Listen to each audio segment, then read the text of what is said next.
एक बार एक लड़का अपने गुरुजी के पास गया और बोला, गुरुजी मुझे लगता है कि मेरी कोई कीमत नहीं है, लोग मुझे कम समझते हैं और मेरी इज्जत नहीं करते। गुरुजी मुस्कराए और एक पत्थर का टुकड़ा उसे देकर बोले, इसे बाजार ले जाओ लेकिन बेचना मत, सिर्फ लोगों से पूछना कि इसकी कीमत कितनी है।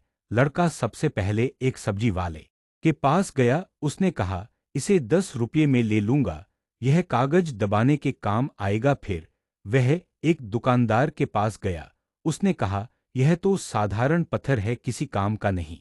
फिर लड़का एक जौहरी के पास गया, जौहरी ने पत्थर को ध्यान से देखा, उसकी आंखें चौड़ी हो गईं और वह बोला, यह तो कीमती हीरा है, करोड़ों का है, कहाँ से लाए हो ये?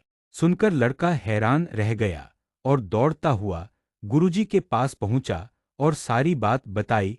गुरुजी मुस्कराए और बोले, बेटा यही जीवन का सच है, हर चीज की असली कीमत तब पता चलती है जब वह अपनी सही जगह पर हो। हर कोई तुम्हारी कीमत नहीं समझ सकता, लेकिन जो समझेगा वही तुम्हारी असल पहचान जानेगा। इसलिए खुद की पहचान बनाओ और सही जगह चुनो।